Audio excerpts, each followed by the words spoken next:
The galaxy had never known a species as contradictory as humanity, fragile in flesh yet unyielding in spirit, underdeveloped in technology yet dangerous in unpredictability. The Great Council of the Galactic Federation considered them a curiosity rather than a threat, a relic of primitive warfare whose days of influence had ended the moment plasma weaponry replaced powder and steel. Their soldiers laughed when humans were sent to the front lines, not out of malice but out of the kind of disdain one reserves for a stubborn pest. Humanity's presence in the war was tolerated, but never respected. On the barren ridge overlooking the ravaged valley, one such human knelt in silence, his rifle laid carefully across a mound of broken stone. He had no call sign, no insignia painted on his battered armor. Among his own people he was known only by whispers. The Ghost, a soldier who had survived campaigns where entire platoons were annihilated. His weapon was not adorned with glowing circuitry or sleek alien alloys. It was a long, matte black rifle, outdated in the eyes of every species that fought under the Federation's banner. Yet the way his hands moved across it betrayed a ritual older than empires. He checked the scope, adjusted the windage, tested the trigger pressure. Every detail mattered. Every breath he released carried the weight of generations that had learned to hunt, to wait, and to kill with patience rather than spectacle. Below the ridge, a company of alien soldiers spread across the valley floor. They were a mixture of species, armored in iridescent plating, armed with rifles that hummed with suppressed energy. To them, this world was just another conquest, another stepping stone toward consolidating the Federation's dominion. Among their number, laughter rippled as their eyes caught sight of the solitary figure on the hill. A human, of all things, crouched with a projectile weapon that belonged in a museum. "Look at that," one reptilian officer sneered, his scaled lips curling around each word with deliberate contempt. "Do they truly believe that stick will pierce our shields?" An insectoid trooper clacked its mandibles in amusement, wings rattling with derision. Perhaps they bring him as decoration, to remind themselves of the wars they once fought with stones and fire. A feathered avian soldier tilted its head, voice shrill with mockery. "If this is what Earth has to offer, then I fear for their species. Perhaps extinction would be mercy." Their commander, a hulking brute whose armor bore the insignia of 3 successful campaigns, joined the chorus of disdain.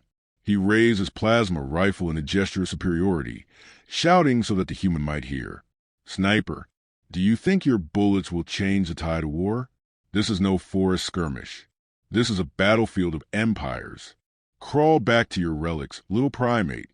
The Ghost did not move. His face was hidden beneath a visor darkened against the harsh light of the alien sun.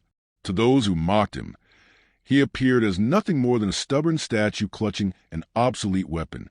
Yet inside his helmet his eyes tracked every shift of alien formation, every careless gesture of arrogance. He noted the positions of officers, the distance between squads, the timing of their patrols. Where they saw a wasted soldier, he saw a kill zone waiting to unfold. His thoughts were not clouded with anger at their insults. He had long accepted that the galaxy did not understand humans, nor their way of war. To them, battles were decided by overwhelming force, by dazzling barges of plasma and the intimidation of technological superiority. But humanity's strength was not measured in the brilliance of its machines. It was written into the marrow of their bones, into the stillness of a hunter waiting in tall grass, into the patience of a predator who could watch without moving for hours until the perfect moment arrived. The wind shifted slightly, carrying dust across the ridge. The Ghost adjusted his scope with a flick of his finger, aligning crosshairs with the center mass of the laughing reptilian officer below. The alien scaled throat moved with each chuckle, his confidence unshaken by the silent figure above. The human's breathing slowed, each inhale deliberate, each exhale measured against the pounding of his heart. Time seemed to contract into the narrow tunnel of his scope. In the valley, laughter grew louder, feeding on itself, soldiers nudging each other and pointing toward the solitary human as though he were the day's entertainment. Their arrogance swelled, filling the air with a noise that had no place on a battlefield. It was the sound of enemies convinced they had already won. The Ghost's finger rested lightly against the trigger. His thoughts narrowed to a single line, simple and unadorned. Patience buries armies. When the shot cracked through the still air, it was not the thunderous discharge of plasma, but the sharp, disciplined bark of a rifle that had ended countless lives across human history. The bullet tore through the officer's shield as though it were paper, striking him just below the ridge of his armor and snapping his body backward. The laughter froze. For a moment, silence draped itself across the valley. Soldiers stared in disbelief as the reptilian officer lay sprawled in the dust, lifeless eyes reflecting the alien sun. No plasma burn, no vaporization, just a simple, brutal hole punch through flesh and bone. The insectoid trooper's mandibles clattered nervously. The avian soldier's feathers puffed in alarm. Even the commander faltered, his boast turning to ash in his throat. They had dismissed the human, and now one of their own lay dead at his hands. The ghost reloaded with mechanical precision, the sound barely audible against the stunned quiet. He did not smile. He did not gloat. He simply settled back into stillness, scope shifting ever so slightly to his next mark. The laughter was gone, replaced by the first threads of unease winding through the alien ranks. Yet they still clung to the illusion of superiority, still convinced that one primitive weapon could not possibly change the tide. What they did not yet understand was that their war had already shifted, invisible to them but clear as daylight to the man on the ridge. The valley was no longer theirs. It belonged to the sniper, and the Killshots had only just begun. The first body lay in the dust like an accusation, its armored frame twitching as the last vestiges of life slipped away. The aliens had expected fireworks, beams of searing plasma, the kind of spectacular destruction they themselves unleashed with such ease. What they witnessed instead was quiet, precise, and unervingly final. One bullet, one kill. The silence that followed gnawed at their confidence more than any explosion could. The commander barked orders, his voice pitched too high to disguise the tremor within it. Troopers fanned out across the valley, weapons raised, sensors humming as they swept for signatures. Their devices bathed the terrain in invisible webs of energy, searching for the telltale glow of heat or movement. But there was nothing. The human was gone, or worse. He was still there and beyond their grasp. A second crack split the air, and another alien dropped without a sound.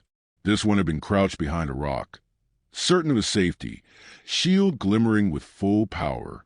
Yet the bullet found its path, carving through a protective barrier as though the universe itself conspired with the sniper.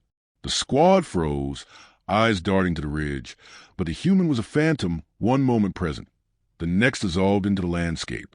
Fear crept into their ranks like water into fractured stone. The insectoid soldier's wings rattled involuntarily, betraying the nervous energy roiling beneath his carapace. An avian trooper scanned the skies in a futile search for drones, as though something unseen above might explain away their growing dread. Every soldier spoke in whispers now, voices subdued, afraid that sound itself might draw the hunter's eye. The ghost remained still, breathing with the patience of stone. His rifle shifted no more than the slow turning of a watch hand, his eyes drinking in their panic.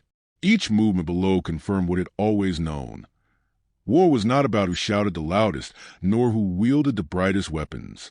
It was about control of rhythm, of space, of fear, and fear was bleeding into them now, seeping deep into their bones. The commander ordered drones aloft, their sleek metallic forms rising like silver insects into the air. They scanned the ridge with precision far beyond human technology, beams of light combing for anomalies. The ghost responded not with countertech, but with simplicity older than their civilization. His armor was smeared with the dust of the valley, his body pressed into the earth. Heartbeat slowed until it blended with the cadence of wind. The drones passed over him again and again, reporting nothing but lifeless stone. Another shot cracked, and a drone spiraled from the sky, its core punctured. The alien soldiers shouted, plasma bolts lancing toward the ridge in a storm of fury. Rocks shattered, dust plumed, the valley roared with violence. But the sniper did not move. When the barrage ceased, their weapons smoking, they peered upward and found only silence waiting for them. Then another soldier collapsed, his chest cored through, his comrades too stunned to react before the echo of the shot died. Their discipline frayed, orders tangled into arguments, soldiers jostling each other in frantic desperation. Some demanded retreat, others called for flanking maneuvers, while a few simply stood frozen, unable to reconcile the ease of their earlier mockery with the terror that now gripped them. The commander, face set in a mask of pride cracking at the edges, tried to steady them. He raised his rifle high and shouted that the human was only one, that numbers would overwhelm him. He spoke of Federation superiority, of the inevitability of their victory. The ghost answered with a single round that punched through the commander's visor, cutting off his speech mid-word. His body fell with a metallic thud, and in that sound of fragile authority holding the company together shattered completely. Panic rippled outward, as sudden and unstoppable as fire racing across dry brush. The insectoid shrieked, mandibles clattering in raw terror, and bolted toward a cover of jagged rocks. The avian soldier beat its wings in a nervous spasm, half turned to flee before discipline dragged it back. Others crouched low, rifles trembling, eyes wide with the knowledge that at any instant, any one of them might be chosen. Above them, unseen, the ghost shifted position with the precision of ritual. He had no need to rush. Every bullet was a message, every kill a note in a symphony of dread. He let the valley breathe between shots, stretching the silence until it frayed their nerves to breaking. They filled the air with their own terror, imagining him in every shadow, every gust of wind, every flicker of dust. The humans who had survived the wars of Earth had taught him well. It was not enough to kill the enemy. You had to hollow them out, reduce their will to fight until surrender became their only shield. Machines could not teach this lesson. Only the hunt could. When his next round struck, it was aimed not at a soldier but at a supply pack mounted on the ground. The pack detonated in a small burst, scattering debris across the valley. The alien screamed, firing wildly in every direction.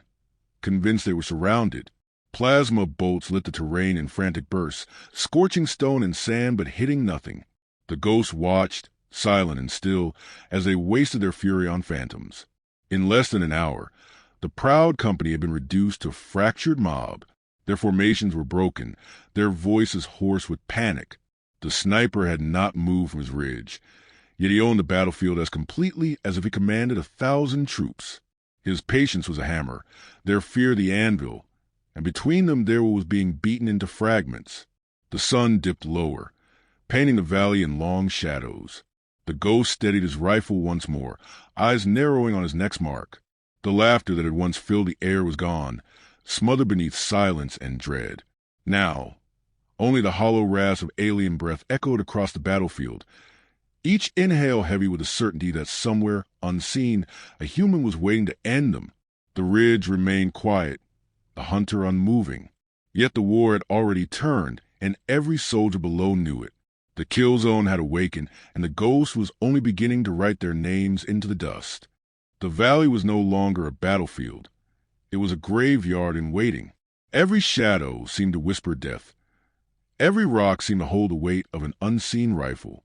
The aliens had once entered with laughter, armored in arrogance, but now they huddled like animals trapped in a snare, unable to decide whether to flee, fight, or simply wait for the inevitable. Silence pressed down on them like a hand around the throat, broken only by the uneven rasp of their breathing. One avian soldier dared to lift his head above the jagged stone that sheltered him. His feathers were ruffled, his eyes darting wildly across the ridgeline. "He cannot kill us all," he hissed, voice brittle with the strain of forcing courage through fear. "There is only one of him. Numbers are on our side." His words carried no conviction, yet desperation made them cling to the syllables like drowning beings to driftwood. A reptilian soldier spat in reply, scales shimmering with agitation. "Numbers mean nothing when we cannot see him. He is a phantom. He fires and we bleed." His claws scraped against his rifle, a nervous tick betraying his unraveling nerves. "We should retreat. Regroup. This is slaughter." Their whispers rose in tangled, harsh, staccato bursts of argument cutting the silence. The ghost observed them through a scope, noting the jerks of their heads, the twitch of their hands, the restless way their bodies betrayed the truth their words denied. They were already defeated. They simply had not accepted it yet. He exhaled slowly, his breathing a tide he controlled with precision. The crosshairs rested on the reptilian's throat, and with a gentle squeeze the rifle cracked. Dust sprayed upward as the soldier collapsed mid-argument, his body hitting the ground with a heavy thud. The debate ended in an instant, silence slamming down with the finality of a coffin lid. The survivors froze, their eyes wide, hearts pounding so loud that even they seemed to hear it. One insectoid let out a ragged shriek, its wings flaring in panic as it turned its weapon skyward and fired wildly. Plasma bolts lit the rocks with furious energy, scorching stone and sand, but hitting nothing. Others joined in, unleashing a storm of desperate firepower. The valley became a kaleidoscope of plasma bursts, energy crackling against barren earth. But all they accomplished was wasting power and exposing their terror. The ghost did not flinch. He lay still, part of the land, waiting for the noise to fade. When the last bolt died in the air and silence crept back in, he answered with one calm shot. The insectoid toppled backward, limbs twitching like broken machinery. Its shriek cut short. Panic rippled outward. Some soldiers scrambled deeper into the valley, pressing themselves against rocks as though stone could shield them from inevitability. Others muttered broken prayers, words choking in their throats. A few, consumed by fear, bolted into the open in desperate attempts to flee, and each one fell before they could take more than a handful of steps. The ghost scope followed them without hurry, each trigger pull precise, unrelenting. Among the chaos, a young officer tried to rally what remained. His voice cracked as he shouted, his words stumbling but loud enough to force attention. He demanded order, barked that they must charge together. "Overwhelm him," he cried. "He cannot shoot us all if we move as one." Desperation gave his plea the edge of authority, and for a moment soldiers obeyed. They gathered, weapons raised, hearts pounding with the fragile courage of the condemned. The ghost watched, still a stone. He let them climb into belief, let the fragile thread of unity pull them toward his rifle's embrace. Then he found the officer's chest in his crosshairs. His breath slowed, finger steady, and the shot cracked. The officer pitched forward mid-step, his soldiers halting in shock as the bodies sprawled lifeless at their feet. Their charge collapsed before it had even begun. What followed was chaos in its purest form. Soldiers scattered, their formation dissolving into a dozen frantic routes. Some fired upward in blind rage, others stumbled over corpses, tripping in their terror. One dropped his rifle entirely and clawed at the ground, as though he could dig his way into safety. The ghost's bullets found them methodically, one by one, stitching death into the fabric of their retreat. He did not hurry. He let the moments stretch, allowing the valley itself to amplify their terror. Every pause between shots became unbearable, every silence an omen. Through his visor, his eyes never hardened, never softened. This was not hatred, nor joy, nor vengeance. It was work, precise and necessary, the execution of a truth older than the stars. Humanity had always been underestimated. From the plains where they stalked beasts far stronger than themselves, to the wars where patience overcame machines. They were not prey. They were predators who learned to wait, to bleed the will from those who dared to laugh at them. By the time the sun kissed the edge of the horizon, the company was gone. The valley floor was littered with bodies, weapons cast aside, the smell of ozone and blood mingling in the cooling air. Silence returned once more, this time unbroken, heavy with the weight of finality. The ghost stirred at last, muscles stiff from hours of stillness. He rose from the ridge with quiet deliberation, slung the rifle across his back, and surveyed the battlefield. To another man, this might have been victory. To him, it was inevitability. He had no words to offer the dead, no satisfaction to draw from their fall. This was the shape of war, carved not by technology, but by patience honed sharper than any blade. Without fanfare, he turned and began his descent, vanishing into the broken terrain, as if he had never been there at all. When human reinforcements arrived hours later, drawn by the sudden collapse of resistance, they found only the remnants of a massacre. Alien corpses lay scattered like abandoned armor, their weapons untouched, their laughter silenced forever.